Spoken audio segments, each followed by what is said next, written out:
It's okay. Off your mind. It's okay. Off your mind. Chai! Now wow, people wey suppose talk truth to power don off mic, and if we talk, na 500,000 they go sama us call am hate speech. But fear not, Mayegun don come. Him go torchlight every corner, nooks and cranny of all these bad people where they spoil our country.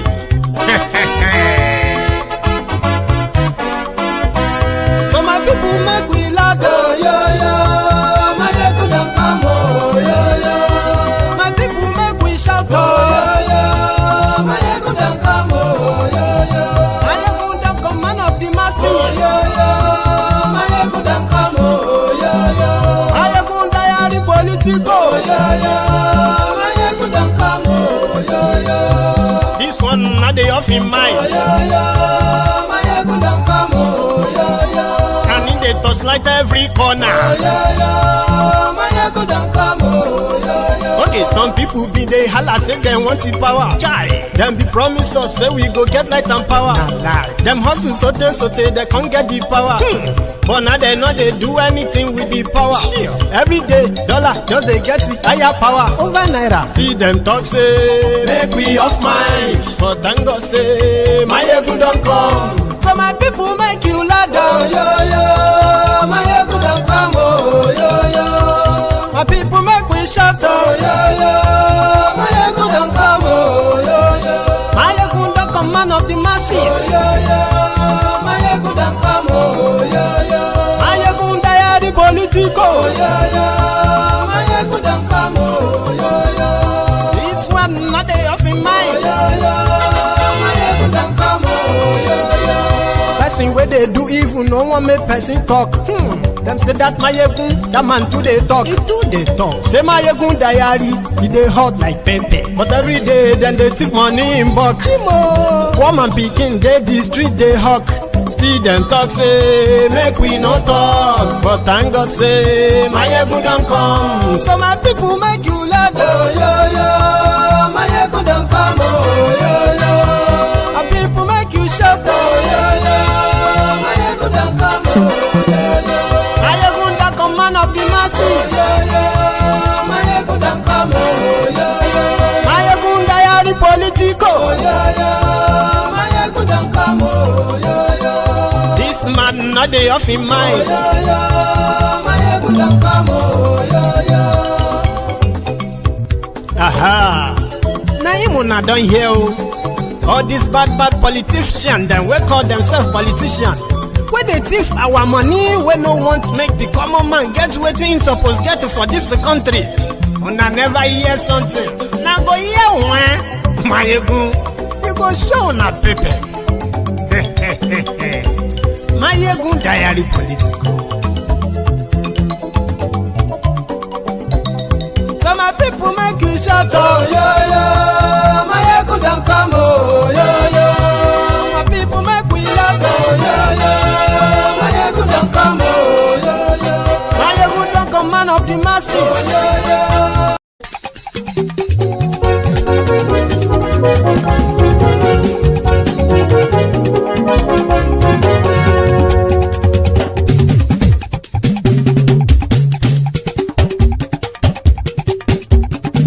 Mayegun làwa mọ̀ làmọ̀ tó dòdòdò. Mayegun diary, Mayegun number one. Mayegun làwa mọ̀ làmọ̀ tó dòdòdò.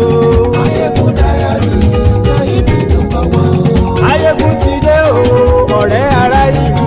Mayegun diary, Mayegun number one. Lórí Facebook, lórí YouTube. Mayegun diary, Mayegun number one. Gbogbo bó ṣe ń lọ ni Mayegun já wa sí. Mayegun diary, Mayegun number one. Àṣírí ọ̀jẹ̀lú kì í bò níbẹ̀ o. Mayegun diary, Mayegun number one. Bó bá ṣe eré, àní Mayegun máa wí. Mayegun diary, Mayegun number one. Ó sì tún ṣe eré, wàá gbọ́ níbẹ̀ o. Mayegun diary, Mayegun number one. Mayegun diary, diary politico.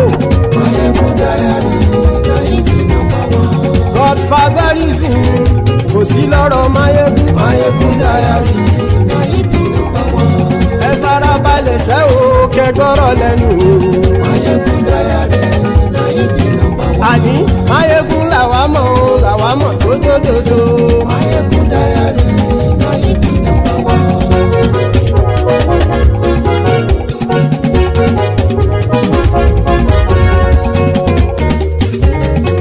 àní ẹ̀sùn ràkì. Mayegun ti dé. Mayegun ti dé. ọ̀jẹ̀lú ẹ̀sùn ràkì. Mayegun ti dé. àní ẹ̀sùn ràkì. Mayegun ti dé. lórí Facebook. Mayegun ti dé. àní ẹ̀sùn ràkì. Mayegun ti dé. lórí YouTube. Mayegun ti dé. àní ẹ̀sùn ràkì. Mayegun ti dé. bọ́ bàbá gbé wúrẹ́. Mayegun máa wí. àní ẹ̀sùn ràkì. Mayegun ti dé. ijó ìgbádìyẹ. Mayegun máa wí. àní ẹ̀sùn ràkì. Mayegun ti dé. pẹ̀sìdó bá rúfin o. Mayegun máa wí. àní ẹ̀sùn ràkì. Mayegun ti dé. Hello there, brethren. So, good morning to you. Good afternoon to you. And a good evening to you from wherever you are joining us. It is brunch time with Mayegun live. And if you are joining this broadcast this hour, remember, brunch time with Mayegun is an open mic, which simply means you can phone in anytime, add your own contribution, either on the topic we are talking about or another topic entirely, something of your own interest. So you're welcome. And this morning, the report of, or should I start with the bogus trial of Mazi Nnamdi Kanu continued. This time, it was another part of their own, their own request, especially concerning his health. You've been hearing that, several health reports have suggested that Mazi Nnamdi Kanu needs a proper medical care in a proper hospital where it will be properly examined. And then it can stand wherever trial they are putting up as it should be. But somehow the DSS won't allow that. So they have resisted that for years now. So this time around, or should I say last week, when this retrial resumed, Justice Omotosho, Judge Omotosho, rejected the no case submission, meaning Mazi Nnamdi Kanu has no case to answer. So he rejected that and he told his defense to put up their defense against the charges. But the part of Mazi Nnamdi Kanu's health, the judge said, the judge ordered that Nigerian Medical Association, which is NMA or so, right? So they were directed to conduct their own independent put together a team, medical team, to conduct their own independent examination of Mazi Nnamdi Kanu and then submit the report back to the court in 8 days. And it was said a few days ago that the report had been submitted. NMA had concluded their own investigation and they've submitted their report to the court prior to today. So when they got to court today, they said the report was missing. How? Well, no explanation. So where is the report? Something is amiss, right?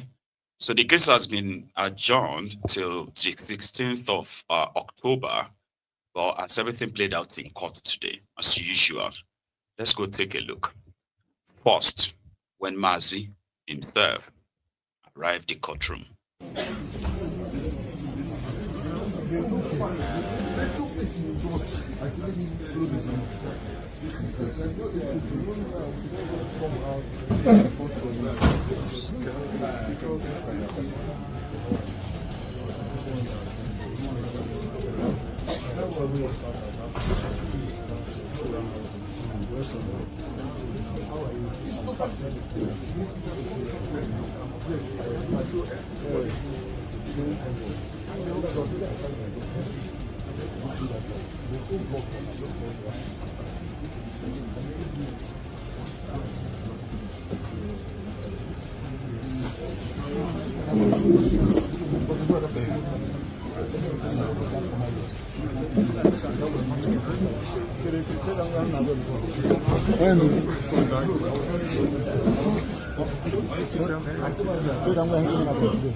So his legal team continued to remind Nigeria that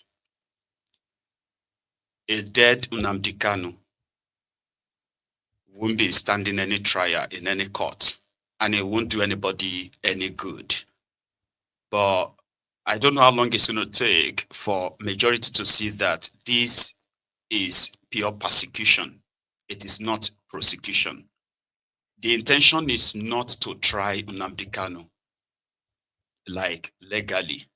The intention is to hold him for as long as they desire, for as long as they want. And they could use the compromised and corrupt judiciary that is now like at the fingertip of the thiefnubu and his gang, and those prior to them as well, right? So why would the report that was submitted to the court more than 4 days, as at last weekend, the court already had the report? Like, why would that go missing? His legal team had this to say after the short proceeding, because they couldn't really do anything or argue over anything anymore. So it was like, we're just going to have to adjourn. And I mean, adjourn till when? 16th of October. His team. When you want to start, you tell us. Hello, everybody. Today is the 8th of October. I'm here with one of the some of the members of the legal team. We just emerged from the closure of proceedings in the case of Nnmdi Kanu for today. The story is not going to be too long. It's very short. The prosecution made a motion, an application to adjourn this matter because the Nigerian Medical Association did not file the report that the court mandated it to file on the last adjourned date. And that report, the kernel of that report is actually to advise the court whether Mazi Nnamdi Kanu is fit for trial, or continuation of trial, and whether he deserves to be transferred to a hospital, i.e. the National Hospital. So that report was not in, so for that reason the prosecution made a motion, an application to adjourn the matter to another date, and the judge granted the application and adjourned the matter to 16th October. So on the issue of medical council, yesterday medical council sat on the issue that has to do with Professor Aj, and when I got the information, I went to that place because I've written a petition against the DSSS doctor, the one that never examined Mazi Nnamdi Kanu, and wrote a report. That was a couple of years ago, and nothing happened. Then I also wrote another one against the doctor that never examined Nnamdi Kanu, but had the audacity to depose 37 paragraph affidavit, countering the report of Professor Aj. But surprisingly, they left to my own petition and be treating another issue. I went there, confronted them with it, so they succeeded in intimidating me and harassing me with a petition against me at the FPDC. But that one is a different ballgame altogether. Now to the President, Mr. President, the President of the Federal Republic of Nigeria, please, as a matter of urgency, direct Attorney General to discontinue this funny charge. This charge is embarrassing Nigeria the more, and the more they kept on applying for adjournment. I know that they must have advised you, telling you that they don't have a case. I heard them saying. So in order to protect the integrity of Nigeria, please allow them to discontinue this particular charge. and so that Mazi Nnamdi Kanu will continue with his agitation. Address all those issues that gave rise to the agitation. Everything will calm down. Anything short of that, if Nnamdi Kanu is released, he's expected to continue with the agitation. That is the naked truth. There is no going back. And all those people that are dancing around you, praising you, they are deceiving you. They are making your government unpopular. We are the people that are helping your government, telling you the truth. Attorney General will not tell you the truth, of course. No, don't touch me. Attorney General will not tell you the truth. And then person will not, we are the people that will tell you the truth.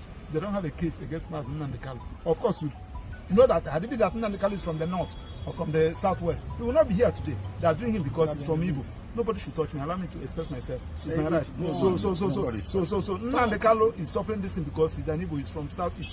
Those of you that are in the House of Assembly, Senate, bench warmers, will watch what is going on. At the appropriate time, we will tell you people that yes, the masses are watching you. Thanks and have a nice day. Yes. And we are saying that if they like, the government of the day should apply for record of proceedings so that they will realize the frivolity of the charges and the evidence already before the court. There is no reason for this prosecution. All the decisions of the court ought to be reviewed so that they will know the frivolity of what is happening before the court. Thank you. Well, thank you very much, all lovers of freedom. Please take a listening to what I'm saying. Nigeria is a country we all love and we want to love. But we cannot love this country unless this country begins to do equity, begins to do justice, and begins to do fair play and fairness to every citizen of the country. Chief Chukwuemeka Odumegwu Ojukwu went into the Biafran Civil War because of injustice. Now, Ralph Wazulike went into agitation for Biafra because of injustice. Today, Nnamdi Kanu is fighting the same injustice. And let me tell us, even if Nnamdi Kanu today stops today, there will be 10,000 other Nnamdi Kanu out there willing to take up the fight. And I must tell us that even my own children know that we are first of all Biafrans before we are Nigerians. Nobody can take that from us. We are first of all Biafrans before we are Nigerian. Just like you are Odudua before you are, or Yoruba before you are Nigerian. Just like you are Arewa before you are Nigerian. Nobody can take our identity away from us. So let Nigeria know this and know peace. They should not manipulate the reports, because already we have already had the reports before they came, and when they examined Mazi Nnamdi Kanu, they even detected more inmates that even the previous doctor could not even see. So that when they are writing their report, they should not manipulate it, because we already had the report before even the actual report they are going to bring.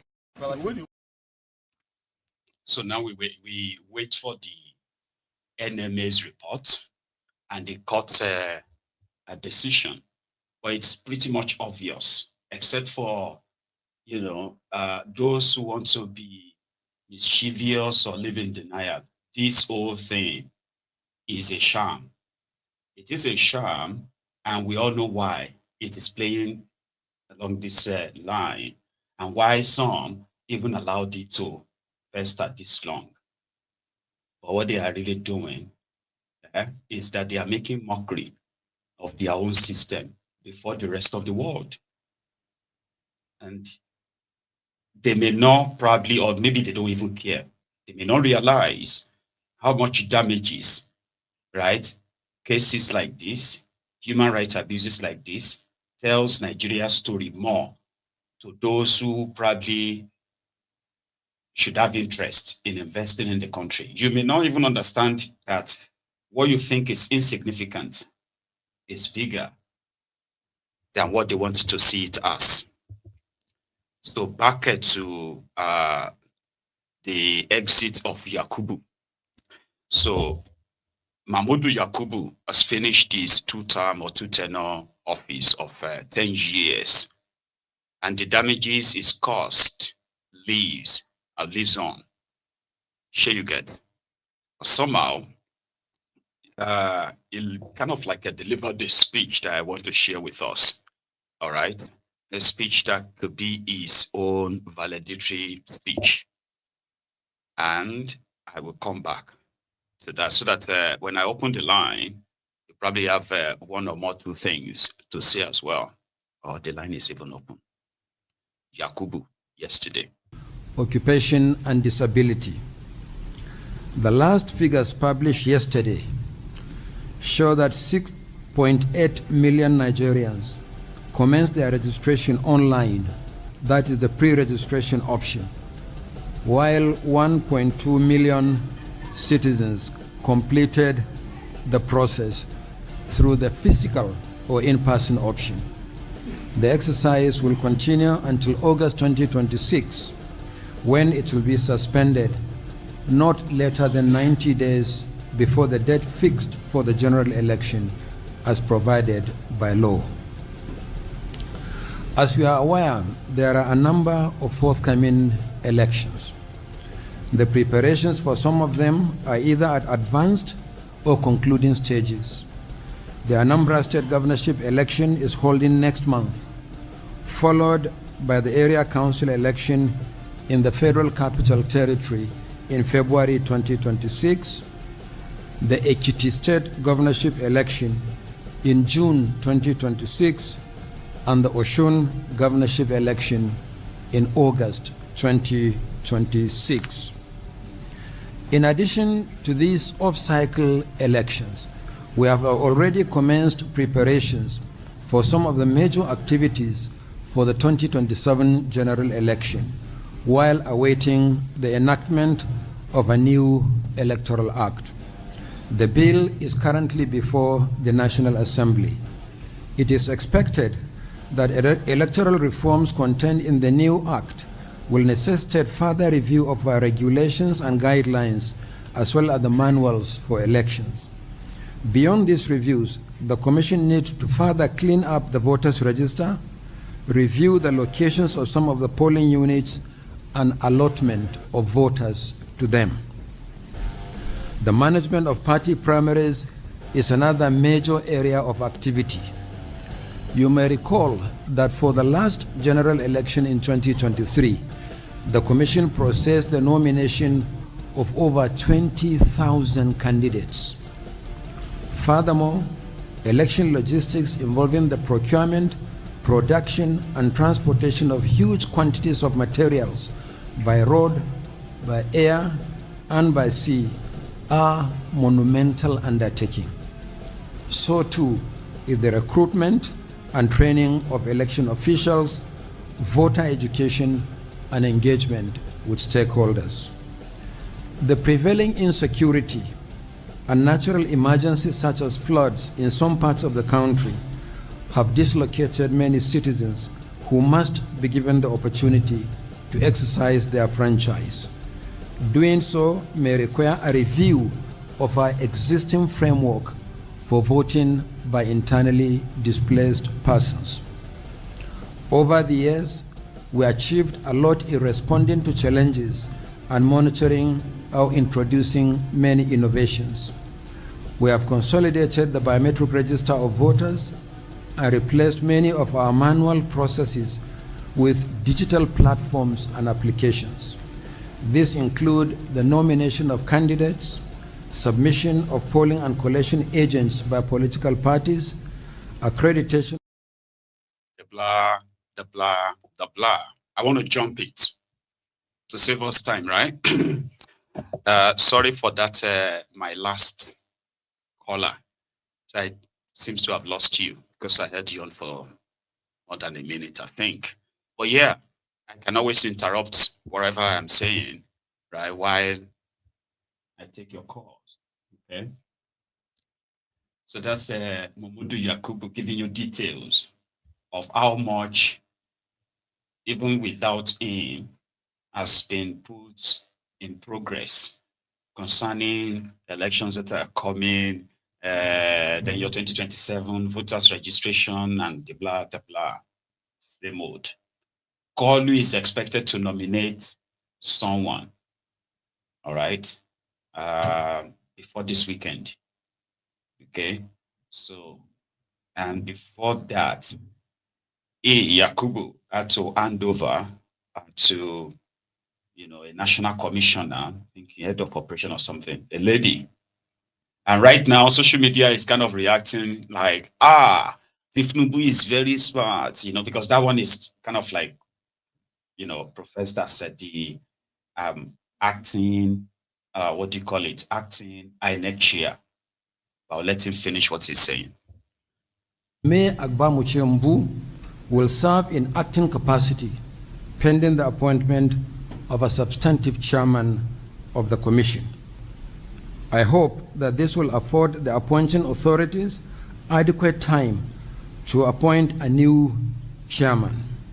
It will also enable the new chairman to quickly settle down to the task of conducting elections and electoral activities in Africa's most demographically and logistically complex environment.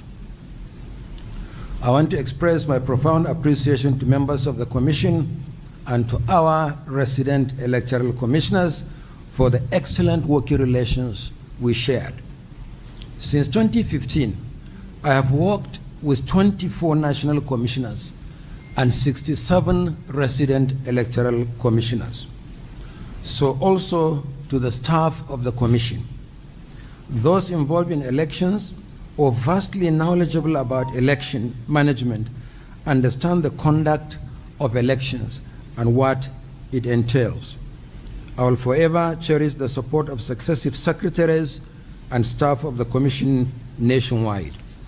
Together, we innovated and managed the Commission's enormous responsibilities, sometimes on the verge of breaking down. I also enjoyed tremendous support and goodwill from members of the National Assembly, particularly successive chairmen and members of the committees on electoral matters.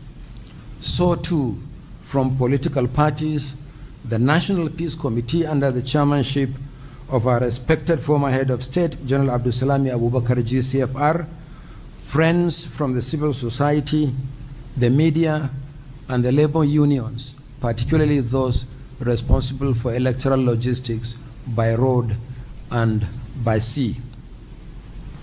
I must also appreciate the development partners for their support. The security agencies have been exceptional in securing the environment without which the conduct of elections will be impossible in some locations. I also thank my colleagues from the university system who played critical roles at the various stages of elections. I must also appreciate the National Youth Service Corps, the NYSC, without whose participation the management of election at polling unit level will be a nightmare. Young Nigerians serving in the NYSC are among the most educated and most patriotic and also most knowledgeable election officials I have worked with. I also thank my family for their patience and support throughout the last 10 years. Above all, I thank Nigerians for their comments as well as criticisms, which encourage rather than discouraged us to persevere. Today, we are presenting two books to the public. The first, entitled Election Management in Nigeria, 2015 to 2025, is a compendium of all activities carried out in the last 10 years under my watch. The second book, entitled Innovations in Electoral Technology, 2015 to 2025, more specifically dwells on the new technologies introduced by the Commission in the last 1 decade. The two publications are enclosed in your folders for this meeting and have already been uploaded to our website for public access. All that remains at this point is for me to pray that God may continue to bless our country and our democracy. It is now my pleasure to sign my official handing over notes and present the same to Mrs. May Agbambuchembu to do the same. And thereafter, I will hand over the handing over notes. And from that point, I will take my exit. So this may ẹni òfò ni ẹ ṣòfò láyé ẹ tún sí lálìkìyàmà ẹ̀yin rádaràda wọ̀nyí. ẹni òfò ni ẹ ṣòfò láyé ẹ tún sí lálìkìyàmà ẹ̀yin rádaràda wọ̀nyí.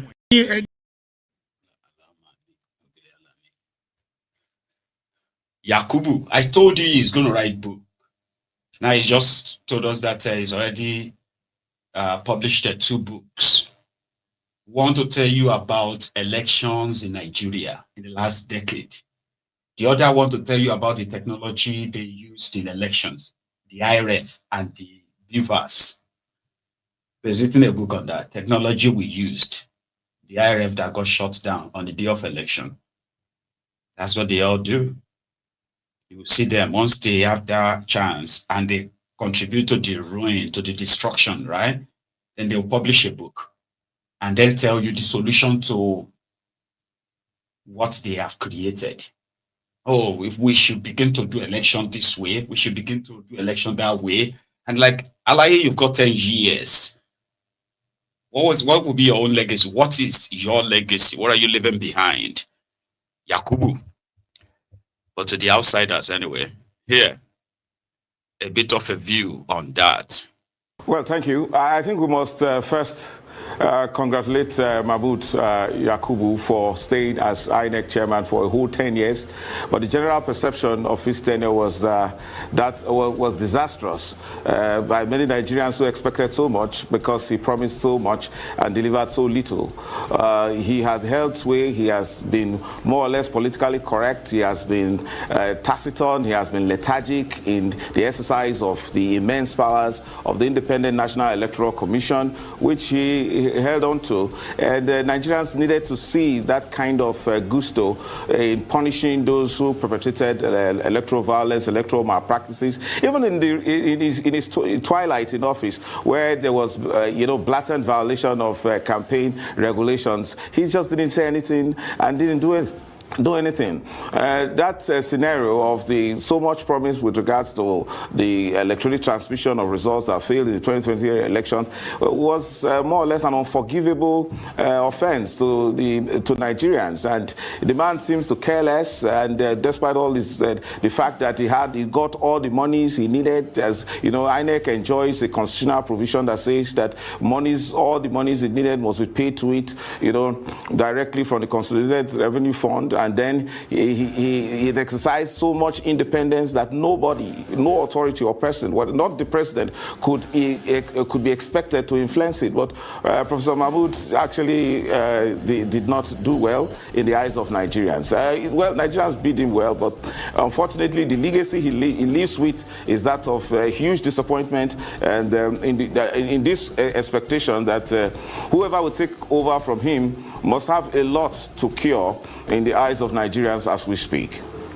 And that's unfortunate, because when you now look at the landscape of those who can possibly replace him, you go into history. We have a long line of restricted personalities, either justices, retired justices, or academics that have been appointed as chairmen of the Independent National Electoral Commission. Some of them who have been appointed outside this category have also not done so well. The reminiscence of the days of Professor Iwu, which thrown INEC as a very controversial body. Many Nigerians are very dissatisfied with the elections. However, I think as we move on to having a new chairman, we cannot expect anything less than the standard that has been set by former President Goodluck Jonathan, when he declared that I didn't even know the person that was recommended, probably from his consultations with the National Council of State, and the man, when he was appointed, I'm talking about Professor Tahiri Juga, did not disappoint, and in the 2 elections that he conducted. So that's the kind of high standard that is required. But mind you, Professor Juga cannot be wholesomely regarded as an academic. He was a civil society personality. So when we are, these academics, these non-institutional persons, when they come as INEC chairman, may not do very well. I still recall, I don't want to say that, but if you look at the history, whether it's of Whiskey or Justice Akpata, that semblance of that impartiality and independence that comes with their pedigree as justices, who has a way of igniting a perception of confidence in the process. So I think we should move on to a point where we think the institutional personalities should be appointed, persons who've been there, who have some kind of experience, who know the problem. He has no job.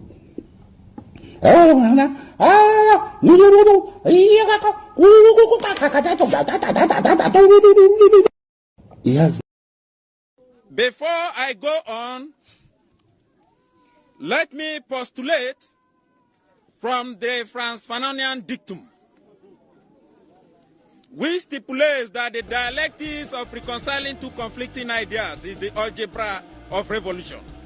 The overbearing intervention of the state government had further exacerbated oporompium and amounting to sadomasochisms.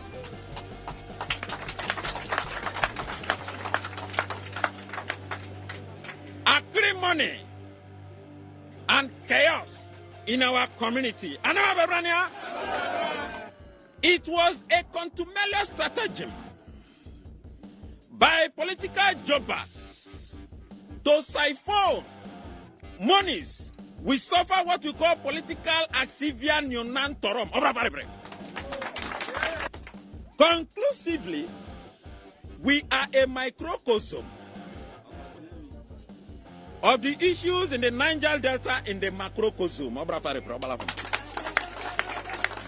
Today, we as a people are stating, voxe populi, voxe Dei. 70 years old man.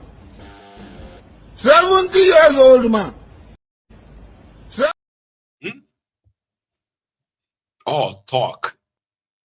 Still referring to the guy who was talking about Mamood Yakubu. We need somebody from the, you don't have to know. We needed something like that of Jonathan. They didn't even know anything about Jega. Jega was recommended to him, and he made him the INEC chairman. How did that end? How did that end? Jonathan became an example of how not to lose power. Thiefnubu and his gang continue to remind you that they are not Jonathan, and they will not be Jonathan. Thiefnubu will not wait for Council of State or anybody to recommend the INEC chairman for him. No, he won't. Are you trying to be funny? So of course, it's going to be business as usual. Everybody is going to begin to tell you the good thing about the criminal they are going to appoint as INEC chair is biases and every other thing that they needed. Everybody will point all of that out. While others who are very much aware of this character whatsoever, right, they will be there to polish the image. And in all of this, everybody will continue to drag that until they get to 2020, seven. Then you realize that you are actually playing by Thiefnubu's rule book. You are still going to use this, your fraudulent 1999 constitution. They are amending it right now. I don't know if some of you are aware. The content of the amendment, by the way. I don't know. Yeah, you've heard about the state creations. Yeah, they are amending constitution to make sure that they can create state. They are amending constitution so that they can create every other thing they wanted to create to further milk the system. And in all of that, they are not touching election at all. No, they are not. So the rule remains, the distractions continues until the last hour. And then everybody will just be like, hey, they want to rig us, they have rigged us, but it will be too late. Just saying. You get what I mean now? So if there's anything that is going to take place at all before anything else, right, it will be like 10, 20 million man march across the country, demanding from the clowns in the National Assembly, right, to deal with what will determine how your 2027 charade is going to be conducted and all of that. Like, seriously, give them the taste of what is likely going to come if they decided to change the rule of the game in the middle of the game like they did the last time. Anything short of that is just like, everybody shall they do anything in no. Everybody knows what they are doing. That's the point. So the coalition guys, one of them, their secretary, Aregbe Mugubaba Kabiru, who I shared this clip with us, I think 2 days ago or so. So he had an encounter at that same, occasion, right? He had an encounter with Solodump, who phoned in from the government house, and it was pretty, they were talking about INEC, they're talking about elections, and your 2027 and all that. That was when Aregbe Mugu said the power to appoint the INEC chair shouldn't be given to one man like thiefnubu, the president, right? But it should be probably transferred to the political parties with the least members of the National Assembly, at least 5. There were other conversations. So Solodom said, this ADC guys tried to come and hijack his state in the last parliamentary by-elections, right, across Nigeria. And the encounter was captured. So I want to share that with you. I think this conversation has provided all kinds of, nuggets of ideas, which I think all of us must get to work. We must get to work.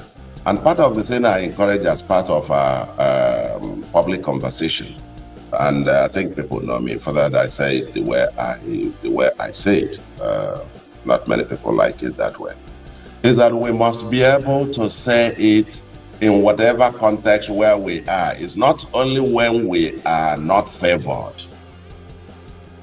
We must say it. When we are favored, we say it's all okay, we keep quiet.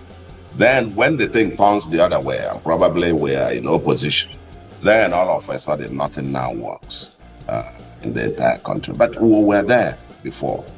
And so I want to encourage genuine national search for solutions. And where we see this doesn't work, the rigging takes place at the collation centers. That's what Chidoka has mentioned. It's usually after the ward collation. That's where this rigging takes place. Let's nip it there.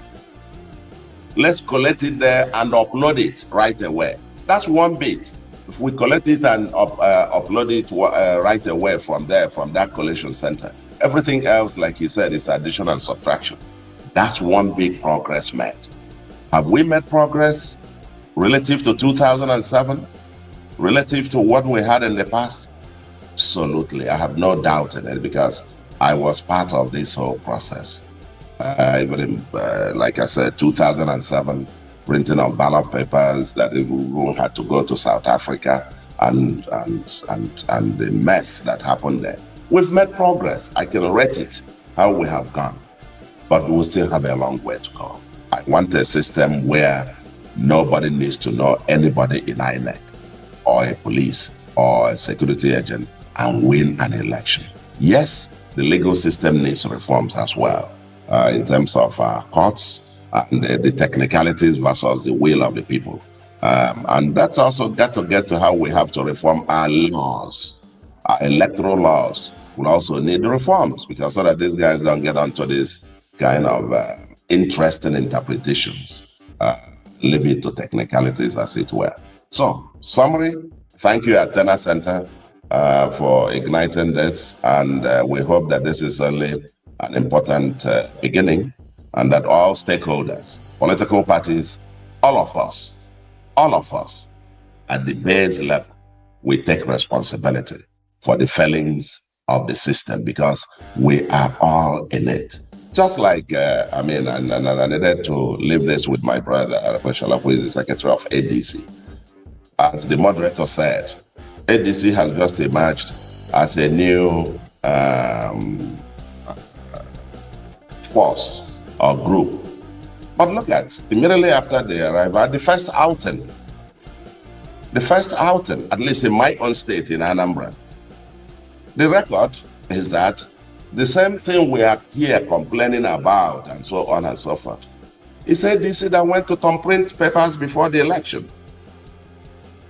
So I'm sure that is not the ADC that you want to sell to Nigeria. And that is the point I'm making, that all of us are culpable. All of us must get down to this reform thing. Because when you point one finger forward, we say here in my part of the world, you look closely, there are 3 of them pointing down to you. Let's get it done together, because a new Nigeria is not only possible, it's inevitable. As you said, for the sake of the black race. Thank you very much. In the best traditions of the Athena Center and, of course, journalism, I must give Mr. Arebeshola the right of reply. Well, I thank Athena for this opportunity, and I thank the eminent personalities there. It's well attended. Great women and men. I commend you for your time and sacrifice as we are thanking Athena. I refuse to respond to Governor Anambra because it doesn't. To me, it's not even an issue. It's not an issue because how am I sure that what he keeps on repeating and harping upon was not considered by him? How are we sure? How are we sure? So I mean, from all indications and seeing the gusto which is repeating this matter, I want to believe that what is making reference to by our own tradition and what we seek to do, it can never happen from us. Our commitment is to reset the polity and benchmark the best practices as the minimum we will ever allow to happen with us. So, and that's one. 2, don't forget the ADC that we are on now had been a party before we took it over as a platform of opposition. So, and the process that was in place at the election is making reference to happened before we even took it over. So if indeed my first charge was wrong, that it was not occasioned by him and his people, I want to believe that what happened was in the past. It is not in our character to seek to manipulate the electoral process. Thank you. Thank you very much indeed. And wọ́n sọ̀rọ̀ sí ọ̀rọ̀ epo àwọn á di 200 á di 5. Ẹ fọkàn balẹ̀, àfàgbéwálẹ̀. Ẹ lọ fọkàn balẹ̀, ẹ lọ fọkàn balẹ̀, ẹ lọ fọkàn balẹ̀.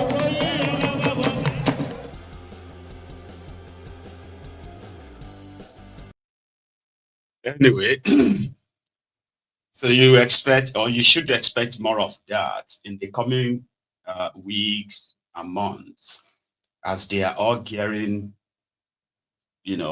towards this year 2027. But Anambra is going to have election next month. Soludo is seeking a second term, and from all indicators, it seems like he's going to get it.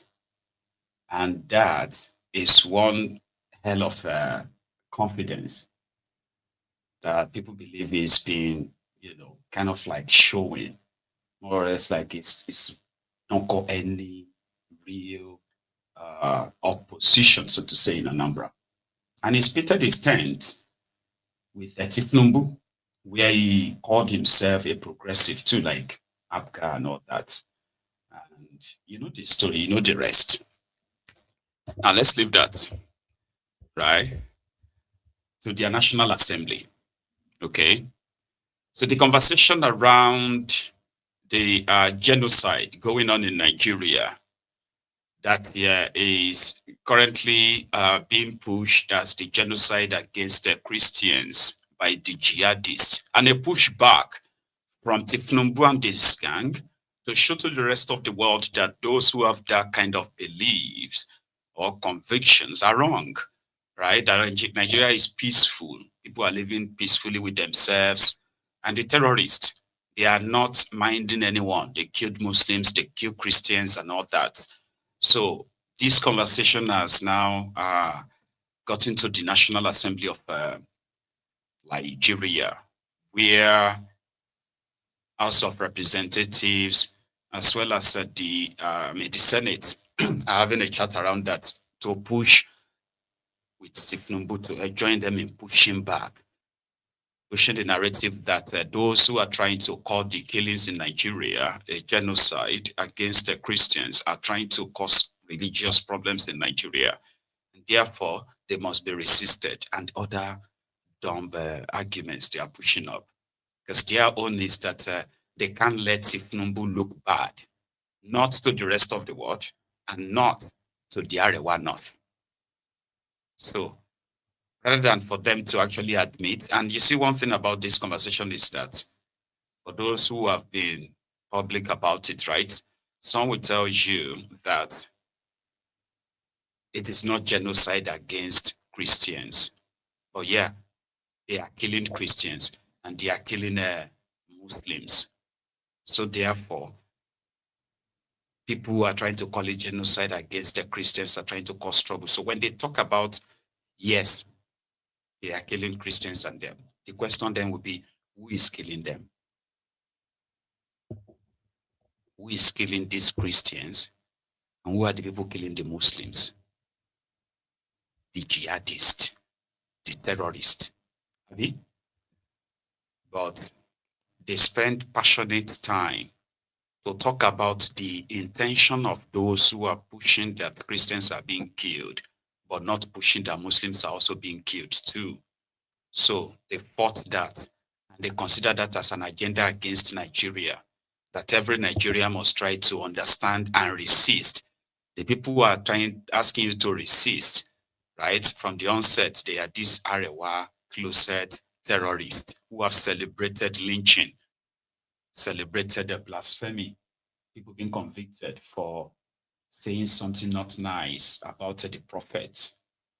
Now they are those pushing back to say, oh yeah, they are killing Muslims too. So they want to divide us. We are all living together peacefully. But you know that is not true, right? Just like many other of their problems, right? Where they will try to gloss over it and say, we are one. We are one Nigeria. We love ourselves. Don't let any other country who don't wish us well. Or the way Europe underdeveloped Africa. Or the way the imperialists don't want Africa to grow. And the rest of all those things they say to us to make you feel like the existential problems, the killings, right? They are happening, but you shouldn't see it as a big deal. If you remove all the killings, at least we are all peaceful, we are all happy with ourselves. Are you mad? Remove the killings. Like, let's just remove the killings and, don't let anybody talk about our killings, okay? Now they kill ourselves, so they should stay away. They want you and me to fight so that, I say, what are you talking about? Like, what are you talking about? Dear.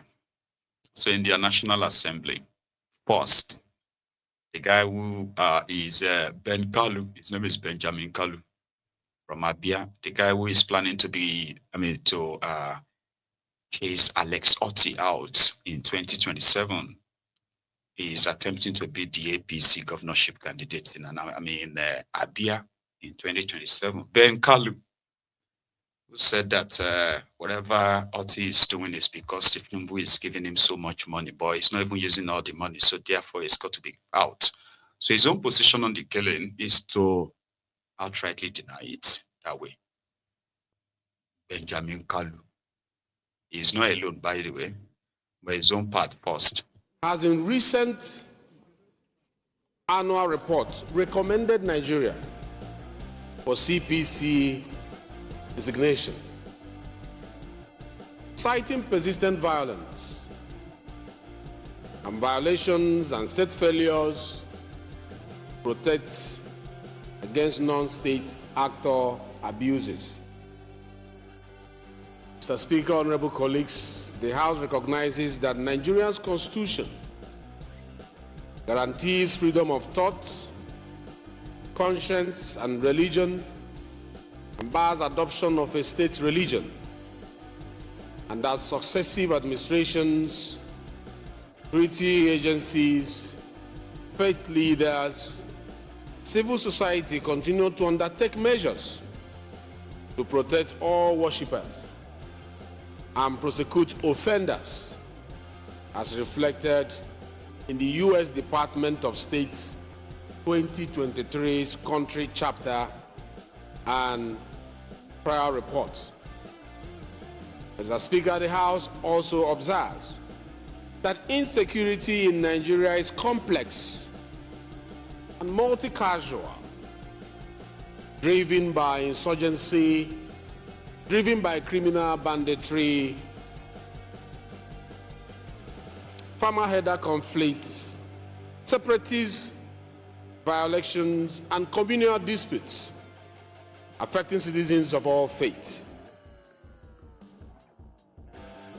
International reporting attributes a significant share of fatalities to terrorist groups and criminal gangs rather than state policy on a single religious dynamic.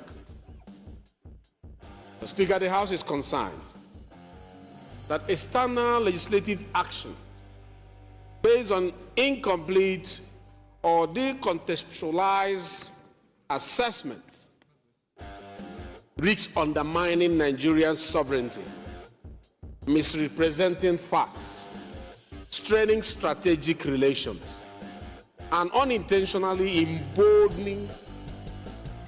emboldening violent actors. Mindful of Nigeria's long-standing partnership with the United States as our ally, especially on counter-terrorism, human rights, democratic governance, and interfaith dialogue, the African Union's emphasis on tolerance and inclusive societies. Based on this, Mr. Speaker, the House resolves as follows. Number 1, condemn all forms of violence, prosecution against any person or group on the basis of religion or belief. Commiserate with all victims irrespective of faith. House resolves to reject outrightly narratives that frame Nigerian security crisis as a singularly religious conflict or a state-sponsored persecution, and reaffirms Nigeria's constitutional protections, freedom of religion and belief. The House mandates committees of foreign affairs, national security and intelligence, interior and information, national orientation and values, to within 21 days coordinate with A, Federal Ministry of Foreign Affairs and Nigerian Embassy in Washington, D.C., to lodge a formal diplomatic demand to the sponsors of S-2747, relevant U.S. committees, transmitting empirical data and Nigerians' official position. B, coordinate with the U.S. mission in Nigeria and interested U.S. legislators, propose a Nigeria-U.S. joint fact-finding and dialogue mechanism, freedom of religion or belief, with participation from faith leaders and independent experts, and to invite U.S. CIRF to a hearing or briefing of this House to examine sources, methodology, and remedies.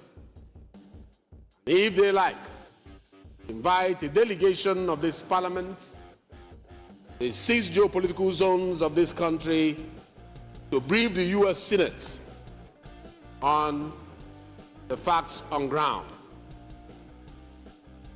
The House resolved to call on the National Human Rights Commission, police, DSS, relevant state authorities to submit to the House within 30 days a consolidated report on investigations and prosecutions relating to religious framed violence since year 2023, identifying bottlenecks and resource needs.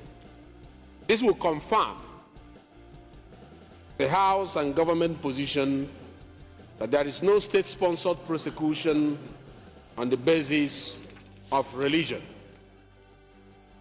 The House further mandates the committees on legislative compliance to ensure execution of these resolutions, Mr. Speaker, report back to the House within 28 days. The House resolved to order that this resolution be transmitted to the Presidency, Federal Minister. Nuisance, Lily. It spoke a lot, so I just had to cut it short.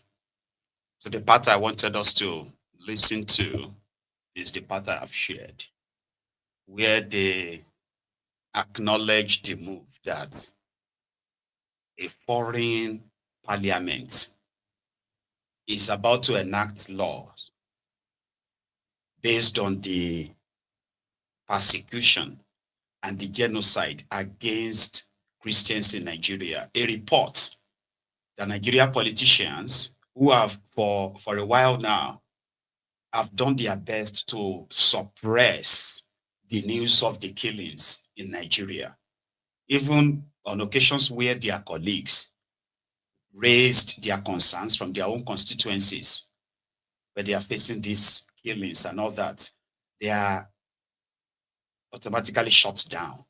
Nothing is done. It's just all talks like they were doing there. So right now they are interested. So to save face,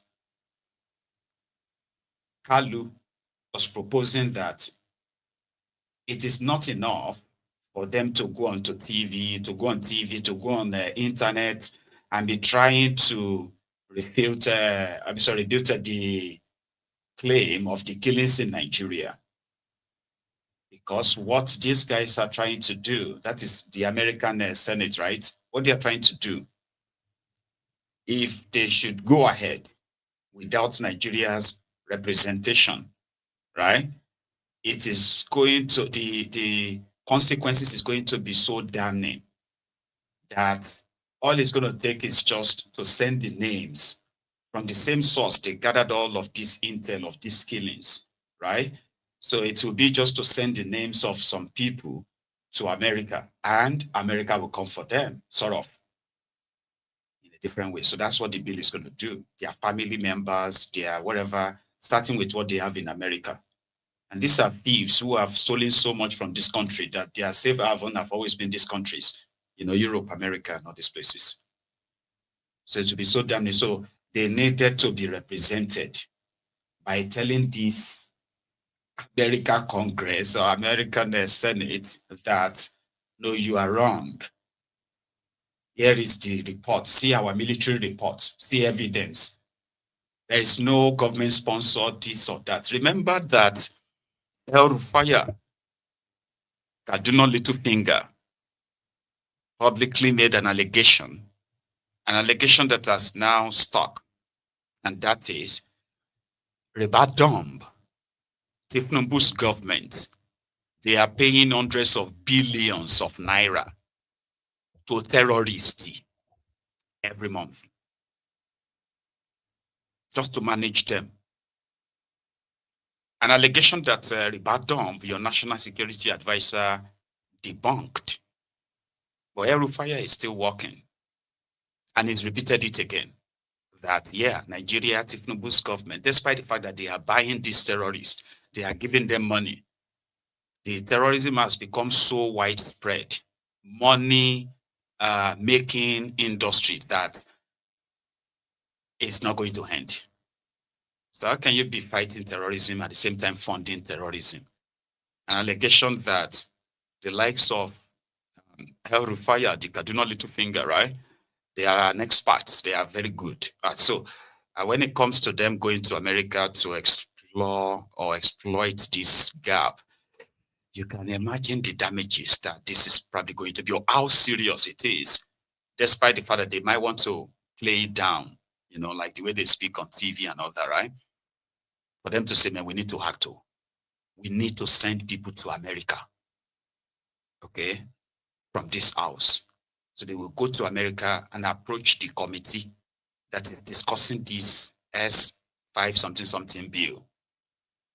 Tell them that whatever they have, forgetting the fact that there is a documented evidence, both video as well as well-documented evidence. The killing in Southern Kaduna, the killings in what do you call it, the middle belt part of Nigeria. Everywhere it happened, the burning of churches, the kidnapping and slaughtering of church leaders, pastors, reverend fathers, bishops, and all of that, like they've slaughtered. So all these things have already been documented, presented to as far as United Nations. So it's going to take them a lot to now say all of that is not true. Or convince them and say, okay, So how would that affect you? It will in a lot of ways. It can actually be the bedrock for what is going to be a regime change in that contraption. And they are not taking any chances. They are pushing back. In the Senate, they got a place, I think, a red chamber or something. But before Koolu, there is another guy who spoke there too on their pushback. Our federal constituency, Edo State. Mr. Speaker, some of us here may not fully appreciate the import of this move in the U.S. Senate. It has been read twice on the floor of the Senate and referred to a committee as we speak. And if we do not take urgent steps to nip it in the bud and it passes the Senate, to reverse it will take us a longer time and cost us even more resources. Mr. Speaker, the main problem here comes from one, those who deliberately demarket Nigeria outside the country, including Nigerians, for a variety of reasons. Two, gross misinformation deeply embedded in the nature of the American educational system. In other words, for many of the children, many of the parents, even some legislators, still look at Nigeria with the eyes of the 1950s and 60s. They do not believe that this country has matured and grown beyond this issue of ethnic contestations and disagreements and dislodgements over issues. Over the years, we have gone beyond this. I can't even remember when last communities started fighting because of the Bible or the Quran or because they want to worship Ogun or Shopona.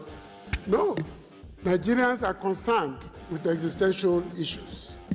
And I think the bill or the motion, as ably presented by the Deputy Speaker, requires us to use all the networks we have and to encourage all the relevant committees of the House and also get the Senate, to get involved in this, to engage those who are handling this matter on behalf of the U.S. government. When Ted Cruz raised this issue, many people thought it was just a statement. It is not. There is an agenda designed to rubbish some of the progress we have made so far in rolling back those elements, those contradictions, those contestations that have continued to undermine our democracy and encourage the institutions and agencies that have promoted corruption and misunderstanding in our society. Mr. Speaker, I support, as a co-mover of this motion, I support the way it has been presented, and I urge my colleagues not to think that this is just an ordinary statement. It is being pursued methodically in the U.S. Senate, and we must engage it before a conclusion is reached. Thank you, Mr. Speaker. Absolutely. What's your name again? Bambana. I am grossly misguided on top this matter or another thing? Because a lot of people have developed their own conspiracy theories and all of that, right? So, how is Mayegun grossly misguided on this subject matter? I know you can't talk back to me right now, but you probably will be still typing in a short form, right? But you can correct me though, if you think I am grossly misguided. Are there killings in Nigeria? And what do you consider as a genocide? From my own understanding, they say any killings that is more than 100, Abi, is a massacre. So the one that is above 200 is a genocide. And what about the ones that is in a tens of thousands? What do you call that? So here is a thing. People can use words to try to possibly conflate things or confuse people and even themselves. But there are some existential evidence that it's not really hard for you to put together. So here is the thing. People are being killed in Nigeria. The one that puts Nigeria on the map as a terrorized country, right? So you have the Boko Haram, you have the Lakurawa, you have the ISWAP, you have all these guys and Fulani terrorists. So people are like, what do they want? Let us start with, if you are Fulanis, for instance, we have states in northern Nigeria where you have Fulani majority or Fulani running things, which means you can always be from those places, Fulani states. There are states as well where you don't have Fulani majority. They are in the minority and all that, but they exist. Which means what makes them exist where they are, right? Didn't just happen in the last 20 years. Must have been there for a while. Then, if you are pursuing religion, like the Boko Haram, you have states in Nigeria where you have Sharia, where Sharia is being practiced. So you don't need to begin to kind of like go into other areas where they don't practice Sharia and want to enforce that on them, as Boko Haram have done. They kidnapped school children, they converted them to their wives. These were school children, these were Christian school children that were kidnapped from a community, from communities that were known to be Christian communities. These were evidence, so it happened, right? So we have had the Fulani terrorists who have wreaked havoc everywhere. The people they are calling bandits. We have seen these Fulani terrorists killed worshippers. They killed worshippers in Katsina. They killed worshippers in Zamfara. These are two things that happened just last month here. They were Muslims.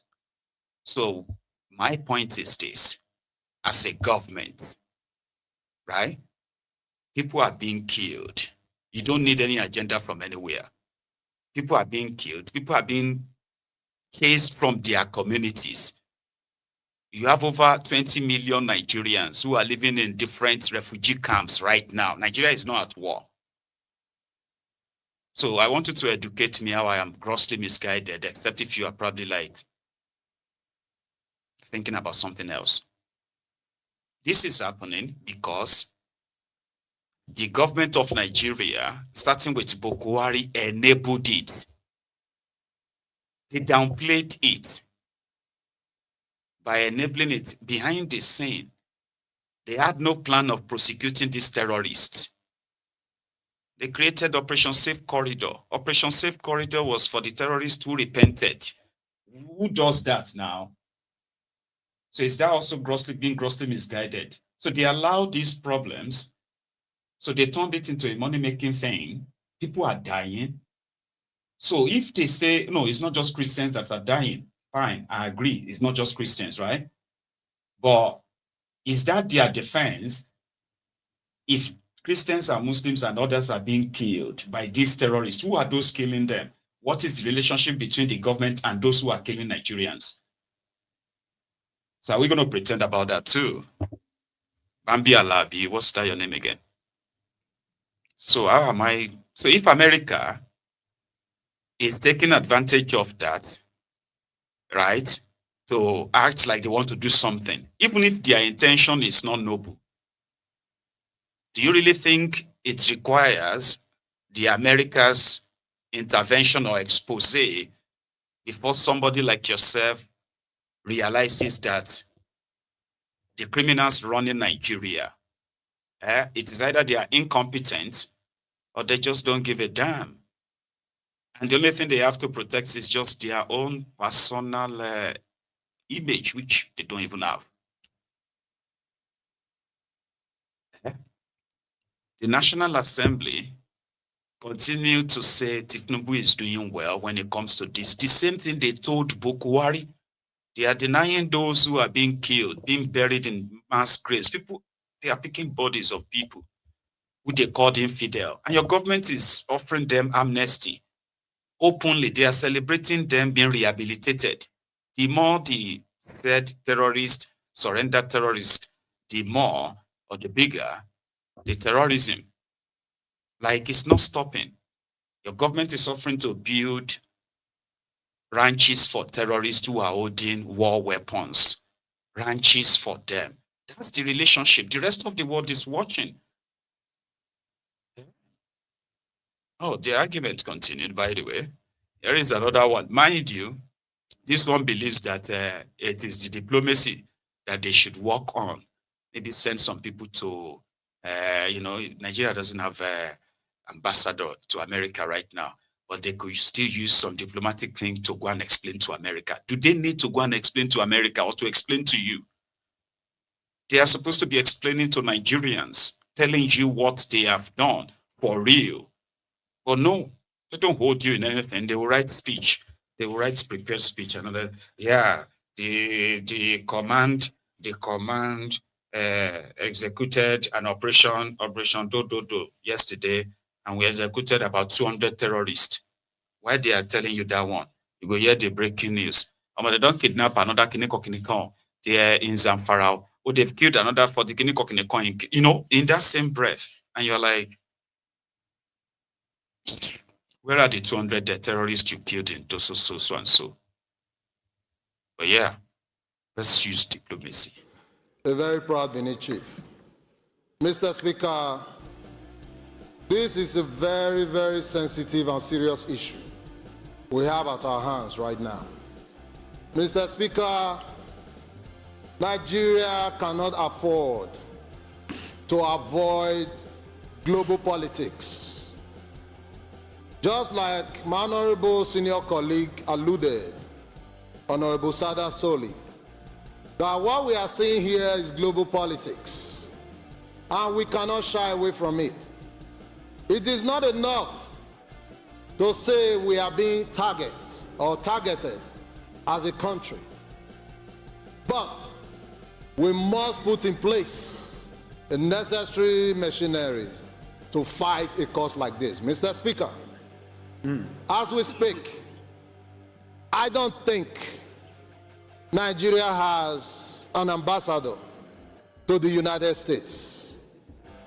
As we speak, I don't believe Nigeria has a permanent representative to the United Nations and so many other countries.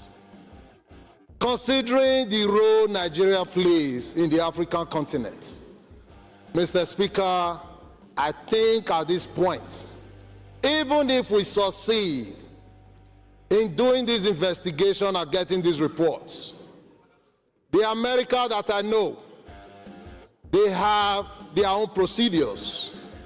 If we don't have the proper channel that they recognize, I'm sorry, that investigation and report might amount to nothing.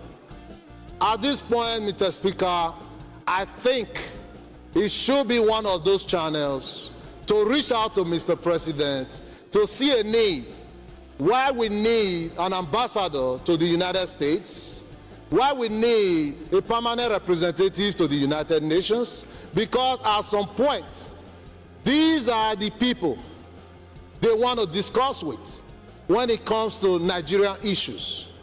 You and I might not be able to go there unless we go through the parliamentary avenue, which is also a channel. But again, this calls for a holistic solution. While the executive is finding a way to resolve these issues through that diplomatic means, the legislature should also be looking for a way.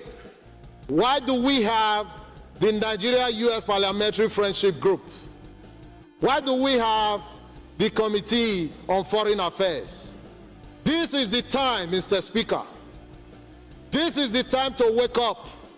Let's begin to interface with our colleagues in the US Congress, in the US Senate. Why do we have the IPU? Because things like this will come up.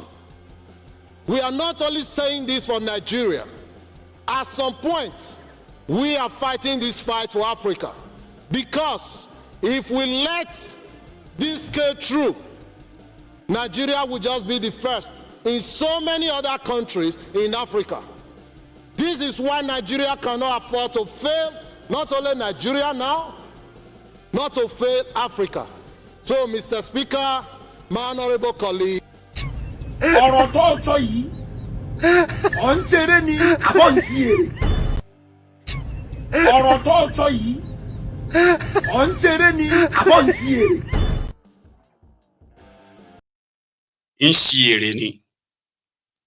Mr. Speaker, we must, like, what are you talking about, mate? You actually don't owe America any explanation, except if you want to say, okay, you know what, America, we have a problem. We need your help. Do you understand? Like, you ask for that help diplomatically and say, America has identified the terrorists. They want to also name and sanction the terrorist enablers. You know the way that they do with Donald Trump executive order.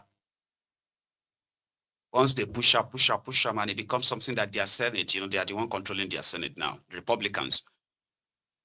And then boom, they pushed it. And they passed it, right? Simple majority or something like that. Donald Trump with his executive order, he won't even need the executive order for this one, or maybe you could just use more executive order to. So what that simply means is that they will now put names, starting with your president, thiefnubu. They will now be able to put names of those they believe are enabling these terrorists and pushing Islamic agenda beyond where they've known them in Nigeria, northern Nigeria. Sure, you get.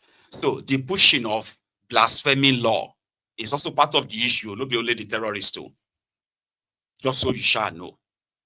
So what that means is that you will now see state governors who will then be put on like red watch, alert. And you know America as well, right? They will begin to pick your governors. You say, yeah, that governor, they you know, all their money, everything that is associated with them, once their name is put up there, they will begin, the money could begin to miss. So the damages is America will use that and say they are trying to cut terrorism funding. Once they identify your governor, Sokoto governor, Kinekon governor, who is funding rehabilitation of terrorists, the list go long. Your clerics in your mosque, all those places where they are preaching these hateful religious messages. Now, fair game. And if you understand how America do their things, right? I am not presenting America to use like, oh, they are all in all. No, that's not the point. The point here is this. none of this is going to actually stop the killings in Nigeria. No. It is American way as well, right? To put pressure on your elite, put pressure on your government. But to get what? You know, like for what? For oil? For, I don't know. I'm just saying, right, that's how far they can go. But if Nigeria is a real place, like that report that Koolu read earlier, resolution, they should be able to present the evidence of how they have prosecuted these terrorists, because they won't have a means of presenting that. Recently, they scored a kind of like, I think an hat-trick or so. The first one was that they apprehended, this was I think it was in Chad or Niger Republic. They apprehended 2 leaders of ISWAP. One of them happened to be the son of late Alhaji Shekau, or being a late son of Yusuf Shah, son of somebody Shah, probably the founder of Boko Haram. So they apprehended these 2 in Chad, and they were handed over back to Nigeria. And Rebadom, who is also supervising the meetings of these peace meetings of these terrorists in northern Nigeria, right, celebrated it. That was their first score. Then the second one was this Kuje prison break, remember? When the terrorists broke out of, so they apprehended one of those who escaped, because the escapees were like the top leaders, gunners of Boko Haram, arrested before APC, Ebekebe, came to power. So they were not prosecuted until they jailbreak and escaped. So they caught one.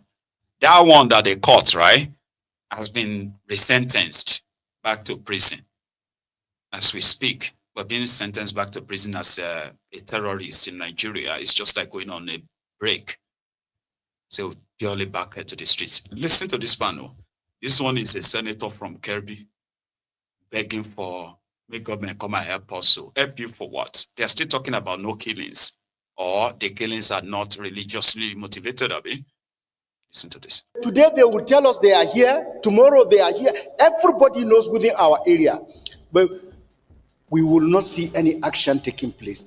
That is to say, sir, we need this Senate to tell the armed forces to be reporting progress every week, so that state by state, otherwise it will be a mess of all issues and we will not be seeing progress. Sir, I beg you that time is right now, that this problem is solvable. We have seen progress. We should not allow this progress to be derailed. We should pursue this remnant of these people so that our next election can be peaceful and sustainable. And we have something to sell to our people, sir. This is the only thing I want to take. If I get protected in my environment, please keep your roads, keep your schools. We just want to be safe. And that is the message we are sending to the Senate President. Please, save our life and our people. We are not bothered about roads now or schools. Please, save our lives. Our people's lives are in danger. Thank you very much, sir. Senator. Somebody was saying that among their contribution, while others are hell-bent in, it's a democracy. The minority will have their say. The majority will have their way. That's democracy.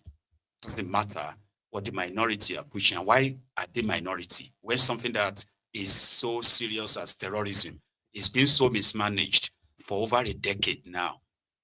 Hundreds of thousands of lives have been lost to these marauders, to these terrorists. But Nigeria won't proscribe them. Nigeria military won't treat them as a terrorist. Nigerian military is playing defensive game with terrorists only when they come. Just when they come. We shoot them back. We push them back. In the process, we may kill some of them. But you know what? If they don't come, don't go to them. What about when they go to the people and they are killing people? That's none of your business. Okay? Just stay where we have told you to stay. Stay there. All right? And wait for our command. Okay, sir. That is what Nigerian army is doing, in case if you don't know. They have all the tools, they have all the weapons, all the equipments needed to actually get rid of these rogues. But they need an order. We are waiting for the order. Waiting for whose order?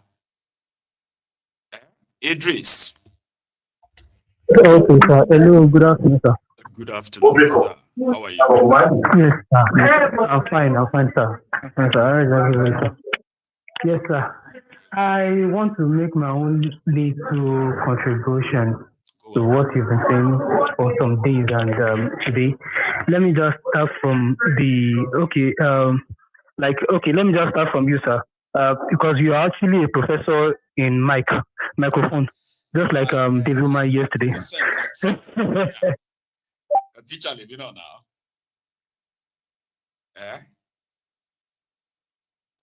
Right. So Idris is calling from Lagos, and it's saying that the line has caught a bug. So we just have to. Hello. Hello. Is that you? Hello. Sorry, it's the network. It's Nigerian network. All right. So is that you back then? Okay, so all right. So I said what I just want to deduce from what from yesterday's interview was just because the charade of let me say challenge attitude of these are elites, these are politicians, that they feel that nobody can question them. From what Devumai said yesterday, you can see it's just like nobody is capable of holding you to ransom. That you cannot even, for accountability, imagine asking a question, you are deviating from that question. Like we can't even say anything. And it's just like an abysmal thing in this country. Can this happen in China? Am I audible, sir?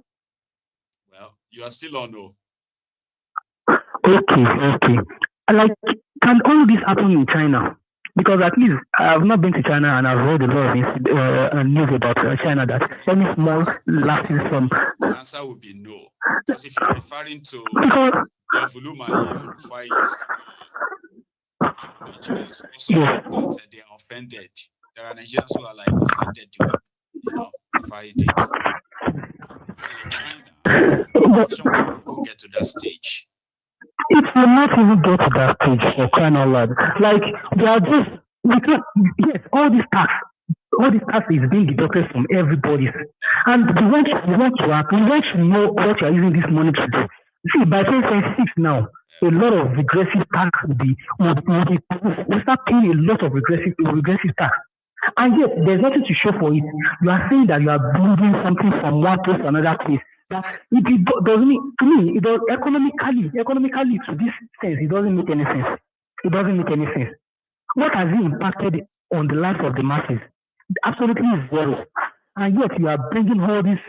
Now I just heard that now that they've actually request for another loan, and I'm very sure that our rubber stamp Senate they will just approve it. All this money that they are collecting, who are going to pay it? Myself, my young child that is growing up, because I don't understand. And yet, all these sites that they have, all these database, they'll keep verifying them. They'll keep verifying them. Now everybody is now clamoring. Everybody is shouting that okay, for the last 3 days now, I've not eaten with gas cooker. I've not eaten because there's no gas. There's no gas. Is that not changing yet? Where is it changing? They are still ordering it. Dangote is going to set to you 100 naira. Yes, now exactly from their mouth now. At least that is what they normally bring out now to the social media. Everybody will start. The database will say, "Can't you see? Can't you see now? Can't you see? Can't you see? What is can't you see there?" At least so we don't have any APC police station now. Everybody is shouting. Both people that are supporting, and once they get cuffed into their mouth, once they get cuffed into their mouth now, they'll keep quiet again. But what I just know that we need what we call revolution in this country. We need revolution. Everybody, now that one person will be staying in North, will be shouting. I listened to your broker yesterday. One idiot from North is saying about jihadists. As if I'm not a Muslim. That okay? Does God say? Does Mama say you should fight for him? Does God say you should fight for him? But all these people, I just want to make my own contribution. And the last one is about this forgery, this certificate forgery. Now, to me, this morning, I learned that he has honorably resigned. He's a fool. He shouldn't have even resigned. He shouldn't have resigned now because he's a guy at the top. He has not resigned. So to me, it's just like a culture. Culture is just like a cultural norm. So to me, it is not special again. And I'm very sure that there won't be any light at the end of the tunnel of this investigation. Nothing will come out of it. It will just go like that, and that's going to be the end.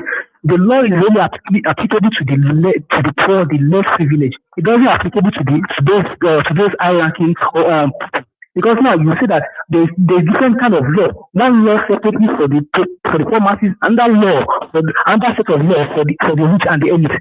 For this particular incident, it will not see the light of the day again. I'm very sure of it. I am certainly sure of it. So that is just I want to make my contribution, sir. Thank you very much, sir. All right, sir. You have a very good one, So I was actually about to get to that. Talking about Naji, the Minister of Technology, thiefnubu's Minister of Technology, right? Who went to Brazil with him, I think the last time, right? And then he spoke of how they were planning to use AI to develop agriculture. I was like, how are you going to do that? Where the Fulani terrorists are already having your supposed, lands to cultivate as farmlands. They are already having them as, on governed territories. So how are you going to do that anyway? So it ended up like he forged his own academic credentials. So he forged his university degree certificate that they got him out. And it wasn't even recent too. They found this out since last year, right? Premium Times reported it, okay? But he managed to keep himself under the radar. But not for long. Right now, the last 1 week has been like the worst 1 week of his life. So initially he kept grandstanding until the schools were consulted, NYSC, and they all confirmed this stuff is fake. He's still insisting though that he got his degree, but because of this whole thing, he will be putting his resignation, and he resigned. And right away, typical Nigerians who are easily impressed, by the way, they say, I've never seen anything like this. Nigeria, somebody is and he resigned. And the same ones who are saying, how could you be a certificate forger like thiefnubu, this and that? Immediately they were so like, wow, that's so good. But others are still asking, what about perjury? Perjury is lying under oath, right? So he lied under oath that all his documents were genuine, but they are not. So he's already committed a perjury. Therefore, he should have his day in court or not. There is somebody talking about that. The organization has been accused of obtaining bribe for this story. What inspired this story? How did you begin the story? When you assigned the story to a reporter, what was the intent? Give us an understanding. Okay, first of all, Robert Ungu, the spokesperson for the minister, accused us of receiving 100 million naira from the Enugu state government. Of course, he's going to prove that in court. We are not a newspaper that you can unduly malign. We've built our integrity for close to 15 years. And we've done a lot of great stories, and no one has ever accused us of us. People know us for that. A newsroom takes up a story. What inspired it? Well, in this particular case, we really, at least from what the editors briefed me about, what he told me, a whistleblower had sent us an email to our newsroom email to raise concern and to alert us to some discrepancies in the minister's claim. And the whistleblower appealed to us to investigate that he or she, we don't know the person, is confident that if we do diligent investigation, we will be able to uncover something shocking. And that we took up the challenge, and then we started working on it. Since 2023, we started working on it. In fact, we first wrote to the NYSC on, I'm trying to check the letter we sent to NYSC. We first of all wrote to the NYSC on 23 September 2023. You know, that was when we started. So when this whistleblower wrote to us, the editors took it up and assigned reporters to do it. Some worked in Abuja, some worked in Enugu, and they were all working together consistently. So that was what happened. We had no battle with the minister. We didn't know him. But for us, this is not the first time. Our strength is investigation. Everybody know our newsroom for that. And when a matter is brought before us, we investigate. At times, we find things that are indicting. At times, we don't. But it's our job as journalists, especially as requested, as required of us by the Constitution, to hold power accountable, which is what we have done here. Which is not wrong. So in defense of the minister, he claimed that it was an Asher job. They were paid to hunt him down. And that is why it became their focus of investigative journalism. So Nnmdi resigned yesterday, thanked Koolu for the opportunity given to him and his contribution to the technology in Nigeria. Until last month, majority of you probably don't even know who was the Minister of Technology in Nigeria. It's crazy, right? So that is now the end of Nnmdi. Another scandal that I expect to hit Nigeria's news line very soon is going to be that of the student loan scam. So the student loan scam, which Tinubu put in place when he removed education subsidy in Nigeria. Education subsidy in Nigeria created unity schools, federal government colleges, technical schools, and universities.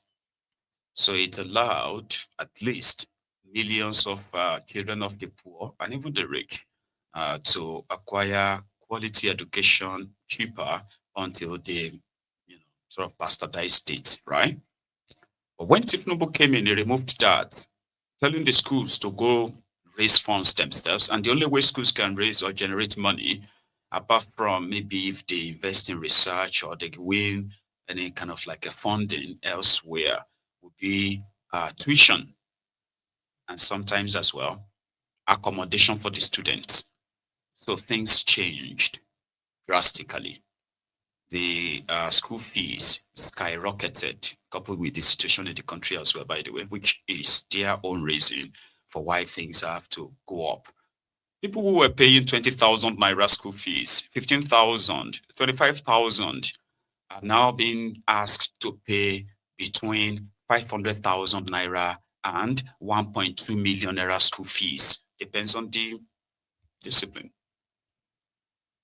And why is that? Why did the school fees just jump up like that? Right? As much as the students themselves have been told to go and apply for student loans, that you don't even have to worry. The thiefnubu's student loan group or guys are now feeling concerned that, wait, it don't become a pattern. It's like it's becoming a pattern. These schools, in the last 2 years,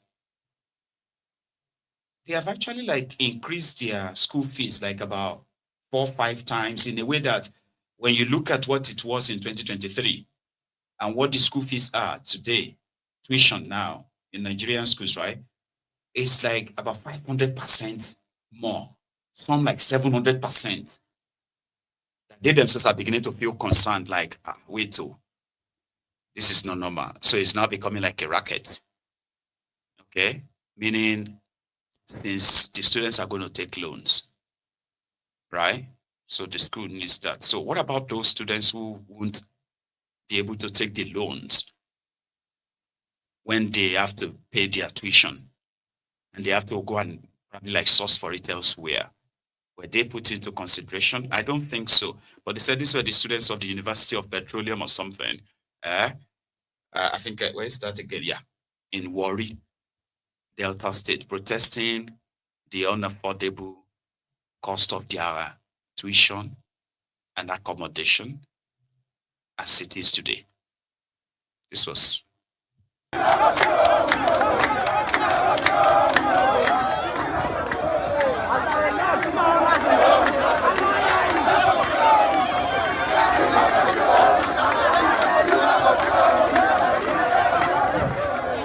We, the students of Fupri, we have hereby cancelled today's exam.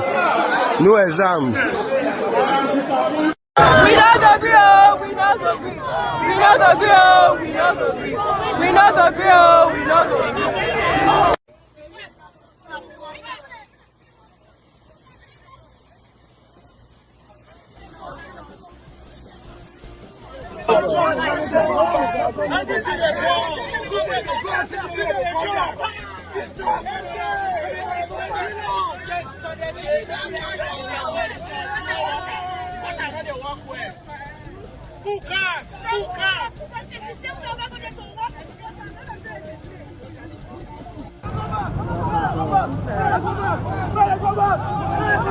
Mad.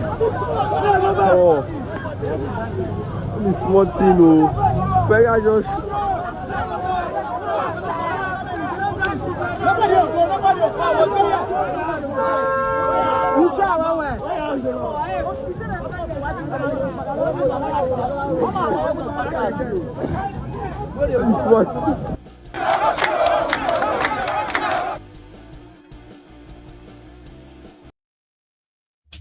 Yeah, although a forum in Warri. So their tuition, their hostel, accommodation fee, all of that have become like unaffordable. And right now they are asking that something should be done. So you expect more of that, since it has been discovered that some of these schools right now, they've discovered a way to milk the system. Americans will have an idea of this too. You get what I mean? So when people try to kind of like game the system, and the paracetamol that would normally cost maybe $1.20, but when you check your Medicaid list, the insurance and all of that, you may even see the paracetamol for $11.20. Just like, what? Paracetamol, $11.20. What the heck? Because you won't pay that, but the government will pay. So because they will take your own insurance, right? And then the government will kind of like balance it up a bit. And then your medication and the rest of that. But when you look at the price, you're like, no way, I'm paying $11 for that. No. You know, I can't really relate because I live in the UK. So here in the UK, it's like free. So I will never know the price of all of that. Not even the price of any operation or anything. You know, sort of. So, sorry that I had missed that call too. I think I should be looking down a bit, like look at my phone whenever I have calls. So before I go to another thing, now these students, currently, some of them would probably figure it out at some point. Many won't. And they may just have to take a break. While Tinubu and his gang are giving themselves medals. Medals for creating student loan that is so, I mean, come on, is that not a good thing? Hello there. Hey, Mazi, how are you doing? I'm very well. How are you, sir? I'm okay. This is Jerry from Texas. Jerry, how you doing, Baba? I'm okay. I know. So, yeah. Go on, Baba. I just thought of the new crazy situation that came up with the tax system. I don't know. I mean, I think I haven't had any of your presentation on it. Right. I don't know how much, but it's just worrying me because I'm thinking that may be where I don't know. Because so many people may not accept the system of taxing them. I mean, just, I don't know, but from what I'm reading. I have done several pieces on that, right? But okay, I haven't. Alarming. Yeah. But I'll let you finish. Go over, Jerry. Yeah, just because I'm thinking that if somebody just send. Yeah, I'm thinking that a lot of people would at a time people will revolt when you think that if someone get about over 800,000 naira into the account, that means government will have to take a certain percentage from it, and then, as you said, like people still have to pay their school fees themselves. No kind of incentive, no grant, no benefit, no good roads, no good water, no electricity. Every subsidy, thing that could be subsidized have been taken away, and still you tax people crazily. I think when that level of taxation get into the hand of almost or a lot of people, even if it's just a gift, say I send someone by 800,000 or $1 million naira, and that means government will have to tax from it. Like some people will say, no. I think a lot of people will be like, and this get into like, even if it's some money I send to someone, say from here, I send money to someone, say, hey, use it and do this for me, or give it to this person. So just because that money hit into someone's account, government will tax from it. Bro, I'm thinking that people will be like, opportunity, Jerry, just for the fact that we are talking about it, okay? To use this opportunity as well to clear a few things, okay? Even though it's difficult to believe them, I get your point, all right? Now, this is what they have said. If you are working and you are making 800,000, right, every year, you will not get taxed. But if you now make 801,000 naira, they will tax the 1,000 naira. However, if you make 1 million naira, they will only tax your 200,000 naira on top. 25% of it is what they will take. To be clear, right? Now, if you are not working and you are like maybe just doing business, which means money goes into your account every now and then. Same thing, I think they said that one is 5 million naira or something. That's not individual. Okay, it's 5 million naira. Okay. Anything above 5 million is what they will tax as well. I'm not taking their word, though, but that's what they said. Though. But wait, Jerry. Now, when you send money, like upkeep allowance to people, right? They will need to go to a tax office, right? To go and say this money, na gift. That one is gift. Failure to, if the money is 800,000 naira, they won't touch it. But anything above it, so let's say you are sending money for something, projects now. You send somebody 2 million naira, and you send them another 5 million naira. Then you gifted them 500,000 naira. You know, the only money is 500,000. The rest is to go and use for something, right? They will need to go to tax office and tell them, like, if not, the taxman will come to the bank. They have their BV and everything right now. And they would say, let's say we realize that you have 5 million or 5.5 million naira through your bank this month, or let's say 6 million naira total this month, right? So they will just come in and say that 25% of the money, let's say 5.5 million of it, we are due for 25% of that. Now, it doesn't mean that money is in your bank, but you see the minus there. And that will come blow. That is, you see that mix up. Woman sell something, like doing a business like that, those more smaller businesses, right? Some of them will need to go to tax office and say, this money, this one, that one, explain the money. If not, all these guys will do with their system is to go to your bank, calculate how much money came in. You can't do it yourself. POS people too. Yeah, but people that do POS. Yeah, those ones, they said those ones, I think those ones, they're like 5 million. But the bottom line is this. It is not what this guy says. This is now where we come to your point, Jerry, right? It is not what they say that you have to believe them. It is what they will do. And that's where Wahala will be.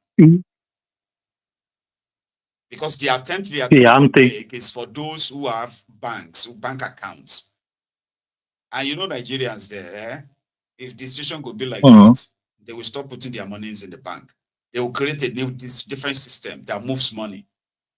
Crime will grow, people will groan, but it's just 2 months away. Yeah, it's just 2 months away. Let's see how it goes. But I'm just thinking that will blow up something. But anyway, continue with your presentation. Nice to hear from you.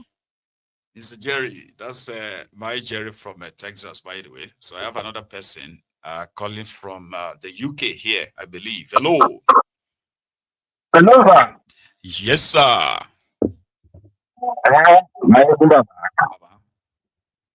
Bàbá yẹn ẹkú jọ mẹ́ta ọjọ́ kan pẹ̀lú kí dáadáa lẹ́wà. Fizo ọmọ Balógun bàbá yẹn ojú pàṣẹ báwo ló kẹrẹ ti ń lọ. lọ́yọ̀ọ́lé. Thank you very much. Ọkùnrin mẹ́ta ló ń ké sí bàbá. Ọkùnrin mẹ́ta ló ń ké sí. I'm gonna. Is that how we greet you? Yes, in fact, èmi gan ń dọ̀bálẹ̀ ń bí bàbá. Èmi gan ń dọ̀bálẹ̀ àwọn ń dọ̀bálẹ̀. Àṣírí bàbá. Àti àtàwọn ọmọ ń kọ́ ń bẹ̀. Everybody there, Everybody, yeah, fine, good, very good. Thank you very much for asking. Right, I'm going to start with Mazi situation, Mazi Nnamdi Kanu situation. I am happy with what that lawyer said. There was a lawyer that kept saying, "Stop touching me, stop touching me." Let me speak my mind, because they are like touching him. They're touching him. It's like, don't say this, don't say that. When are we going to stop all that in that country? This is why we are where we are today. We are just keeping that guy as a trophy. It's just a trophy for them. To them, that man is just a trophy. Because at the end of the day, listen to what that guy said. He said, if you release Nnamdi Kanu today, he's going to continue his agitation. And that is what they are trying to do. They want to keep him there until 2027. Once they've had their 2027, maybe they might release him then. Because they know wherever he says, they don't really care. You understand? Because he already retained power. Like they've turned him into you understand me, Baba? Like a political tool that they can use. Yeah, it's a political tool. Cheap. Political survivor and all that. That's what they are doing. Because at the end of the day, okay, the guy that this guy insulted is 6 feet under. Why are you still keeping him? He insulted Buhari. And he went out of his way to go and kidnap him by breaking international law. And then, there we are. Look at where we are now. He's still there. Still with him. Still with them. And there's another thing when it comes to people in the world nowadays. When you are brown and black, you're British, you're American, they don't really care about you because this guy's British. As the British government looked for him, have they gone out of their way to tell Nigerian government, like, this guy is our citizen, you need to release him. We found out how you got in the first place. You need to give him to us. Have they done that? No, they haven't done that. You get what I'm trying to say, Baba? So now, let me leave Mazi Nnamdi Kanu, and I'm leaving it, but it's just leaving it for now. All I'm just going to say before I move on completely is that if anybody thinks what he's going through, that he laid his bed, he lies in it, the injustice that man is going through, you're going to witness it yourself. And when it happens to you, maybe Mazi Nnamdi Kanu has got a lot of lawyers backing him. You might not even have anybody to back you and to do anything for you, because what they are doing to him is the highest of injustices. I mean, he's been told, their own court has told them to return him and give him, pay him for everything he's been through. But no, they haven't done that. To healthcare. And I'm like, maybe the reason they're holding him is not because they even want to prosecute him, because if you want somebody to stand for a crime that you said is committed, you will want him alive, won't you? Yes. So why do you? Yes, you will. Why do you will. You want him to serve his term. Eh? Baba, you want him to die slowly. That's what they want to do. That's what they want to do. And like that, those lawyers said, if you think there is no more people like Nnamdi Kanu, let him do anything to him, and then you see how many people will rise up. I'm going to move on quickly, Mayegun. I'm moving on to that governor, KB governor. You can see that guy actually mentioned what his problems are. His problem is re-election. He doesn't really care about his people being killed. He doesn't really care. And he's making mention of it to everybody that was in that room, that you guys, you're not taking us serious, and you want people to re-elect you. We need to do something now, kind of push these terrorists. I'm going to stop calling them bandits. They are terrorists, and that's what I'm going to continue calling them. They are terrorists. So they are going on about their own election. They don't care about the people they've killed. They don't care. They don't give a thought about all the people that have died. You know, they don't care about schools. They just care about their lives right now before the next election. They just care about what to say. They just care about re-election. Re-elect us. We get our security, our own security. Once we are secure, once we got money security, don't worry about the people. The people can die. They can die like chicken. They can just be killed anyhow. It doesn't really matter anymore. In those statements he made, that is what he's trying to say. And I'm going to finish, Baba, with the Minister of Technology and Information. This is where people will know that Nigeria is done for. When you have a minister of technology that has no qualification, what has he been ministering to it along? What has he been preceding over when you have no qualification? What has he been preceding over? What has he been doing? What improvement has he brought to the Nigerian technology space? Yeah? When you have nothing upstairs. Do you get what I'm trying? Do you get my drift at all, Baba? Do you get what I'm trying to say? Compensation, or disappointment. Yes, they are. They are all everybody, including the Rumai, including him. What exactly has he done? Is an engineer. What engineer in what? Engineer in what? What project has he done? In practice. Yeah. What engineering has he done? Mayegun, I'm going to praise you before I go. Thank you for everything you're doing. My regards to Agbeke and the kids. Have a blessed afternoon, Baba. Thank you very much. Thank you so much. Yes, Baba. Have a good one, Baba. Goodbye. Nice one. So, thank you very much, everyone. Our time is up. I still have people calling though, but it's late. I told you. See, brunch time is the time where you can phone in. Even when I first say hello there. Brunch time is about where you can phone in. Now, once I see the call, I'll be like, oh yeah, let's have that. Let's have it. So it's not always like the prime time when you have to wait to the end of the presentation to call. Okay. Well, we'll try it another time. Okay. So thank you so much for your time. Enjoy the rest of your morning. I am going to see you again anyway. Hopefully tonight. So until then, good afternoon.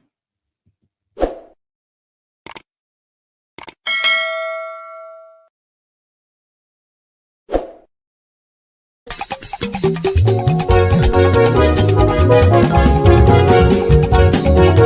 you.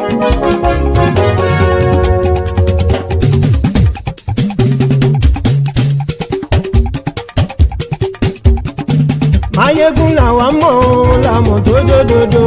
Mayegun diary na him be number one. Mayegun làwa mọ̀ láwọn tó dódòdó. Mayegun diary na him be number one. Mayegun ti dé o ọ̀rẹ́ ará ìlú. Mayegun diary na him be number one. Lórí Facebook lórí YouTube. Mayegun diary na him be number one. Gbogbo bó ṣe ń lọ ni Mayegun já wa sí. Mayegun diary na him be number one. Àṣírí ọ̀jẹ̀lú kì í bò níbẹ̀ o. Mayegun diary na him be number one. Bó bá ṣe eré àní Mayegun máa wí. Mayegun diary na him be number one. Ó sì tún ṣe eré wàá gbọ́ níbẹ̀ o. Mayegun diary na him be number one. Mayegun diary politico. Mayegun diary na him be number one. Godfatherism kò sí lọ́rọ̀ Mayegun. Mayegun diary na him be number one.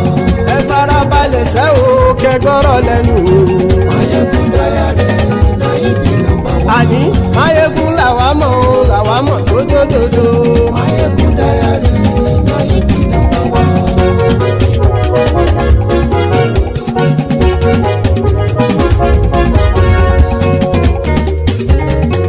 Àní ẹ̀sùn ràkì.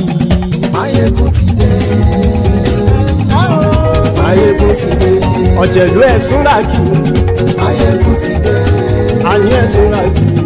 Mayegun ti dé. Lórí Facebook. Mayegun ti dé. Àní ẹ̀sùn ràkì. Mayegun ti dé. Lórí YouTube. Mayegun ti dé. Àní ẹ̀sùn ràkì. Mayegun ti dé. Bọ́ bàbá gbé wúrẹ́. Mayegun máa wí. Àní ẹ̀sùn ràkì. Mayegun ti dé. Ijó ìgbádìyẹ. Mayegun máa wí. Àní ẹ̀sùn ràkì. Mayegun ti dé. Bí pẹ̀sìdó bá rúfin o. Mayegun máa wí. Àní ẹ̀sùn ràkì. Mayegun ti dé. Bí gómìnà kówó jẹ. Mayegun máa wí. Àní ẹ̀sùn ràkì. Mayegun ti dé. Ọlọ́pàá tí ń darí bá. Mayegun máa wí. Àní ẹ̀sùn ràkì. Mayegun ti dé. Aṣòfin tí ń rúfin o. Mayegun máa wí. Àní ẹ̀sùn ràkì.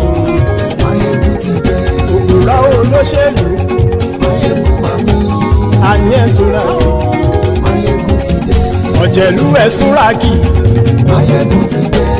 Àní ẹ̀sùn ràkì. Mayegun ti dé.